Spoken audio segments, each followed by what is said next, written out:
হরে কৃষ্ণ। ভাদ্র মাসের কৃষ্ণপক্ষের অন্নদা একাদশী ব্রত পালিত হবে 19 আগস্ট 2025 রোজ মঙ্গলবার। জয় অন্নদা একাদশী ব্রত মাহাত্ম্য পাঠ বা শ্রবণকারী সকল ভক্তবৃন্দ কি জয়। এই ভাদ্রবতী কৃষ্ণপক্ষিয়া অন্নদা একাদশীর মাহাত্ম্য ব্রহ্মবৈবর্ত পুরাণে বর্ণনা করা হয়েছে। মহারাজ যুধিষ্ঠির বললেন, হে কৃষ্ণ, ভাদ্র মাসের কৃষ্ণপক্ষের একাদশীর নাম কি তা শুনতে আমি অত্যন্ত আগ্রহী। শ্রীকৃষ্ণ বললেন, হে রাজন, আমি সবিস্তারে এই একাদশীর কথা বর্ণনা করছি, আপনি একাগ্রচিত্তে শ্রবণ করুন। ভাদ্রের কৃষ্ণপক্ষিয়া একাদশীকে বলা হয় অন্নদা। এই তিথি সর্বপাপ বিনাশিনী। যিনি শ্রীহরির অর্চনে এই ব্রত পালন করেন তিনি সর্বপাপ মুক্ত হন। এমনকি এই ব্রতের নাম শ্রবণেই রাশি রাশি পাপ বিদূরিত হয়ে যায়। এই ব্রত প্রসঙ্গে একটি পৌরাণিক ইতিহাস রয়েছে। প্রাচীনকালে হরিশ্চন্দ্র নামে এক নিষ্ঠাপরায়ণ সত্যবাদী চক্রবর্তী রাজা ছিলেন। পূর্ব কর্মফল ও প্রতিজ্ঞার সত্যতা রক্ষায় তিনি রাজ্যভ্রষ্ট হন। অবস্থা এমন হলো যে তিনি নিজের স্ত্রী, পুত্র এবং অবশেষে নিজেকেও পর্যন্ত বিক্রি করতে বাধ্য হলেন। হে রাজেন্দ্র, এই পুণ্যবান রাজা চণ্ডালের দাসত্ব স্বীকার করেও সত্য রক্ষার্থে দৃঢ়নিষ্ঠ প্রদর্শন করেছিলেন। তিনি শ্মশানে মৃত ব্যক্তির বস্ত্র কর রূপে গ্রহণ করতেন। এইভাবে তার বহু বছর কেটে গেল। দুঃখ সাগরে নিমজ্জিত হয়ে কি করি, কোথায় যাই, কিভাবে এই দুর্দশা থেকে উদ্ধার পাই, এই চিন্তায় তিনি দিনরাত্রি বিভোর হলেন। এমন সময় দৈবক্রমে পরদুঃখ দুঃখী গৌতম ঋষি রাজার কাছে এলেন। রাজা মুনিকে দর্শন করে ভক্তিভরে প্রণাম করলেন। করজোড়ে তার সামনে দাঁড়িয়ে একে একে নিজের সমস্ত কথা জানালেন।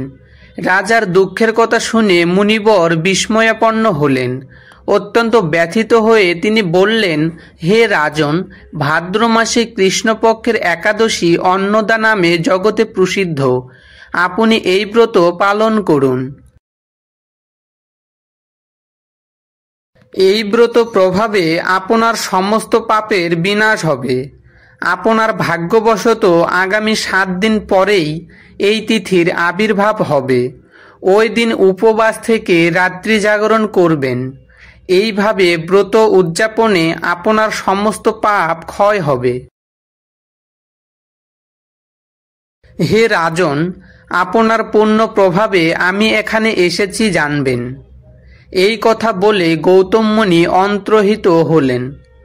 ঋষিবরের উপদেশ মতো তিনি শ্রদ্ধা সহকারে সেই ব্রত পালন করলেন। তার ফলে তার সমস্ত পাপ দূর হল। হে মহারাজ, এই ব্রতের প্রভাব শ্রবণ করুন। যথাবিধি এই ব্রত পালনে বহু বছরের দুঃখভোগের অবসান হয়। ব্রতের প্রভাবে রাজা হরিশ্চন্দ্রের সকল দুঃখ সমাপ্ত হল। পুনরায় তিনি স্ত্রীকে ফিরে পেলেন এবং তার মৃত পুত্র জীবিত হল। আকাশ থেকে দেবগণ দুন্দু বিভাদ্য ও পুষ্পবর্ষণ করতে লাগলেন। নিষ্কণ্টক রাজ্যসুখ ভোগ করে অবশেষে আত্মীয় স্বজন ও নগরবাসী সহ স্বর্গে গমন করলেন।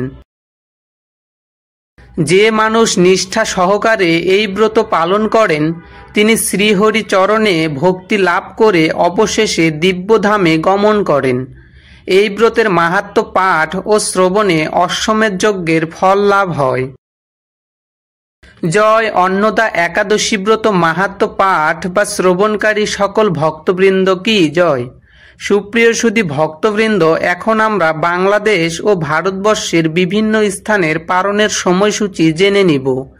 আপনারা আপনাদের নিজ নিজ স্থানের পারণের সময়সূচি দেখে নিয়ে সঠিক সময়ের মধ্যে পারণ করবেন।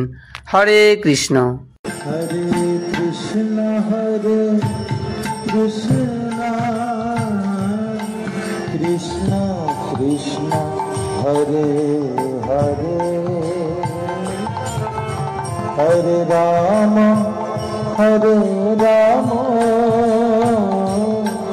রাম রাম হরে হরে হরে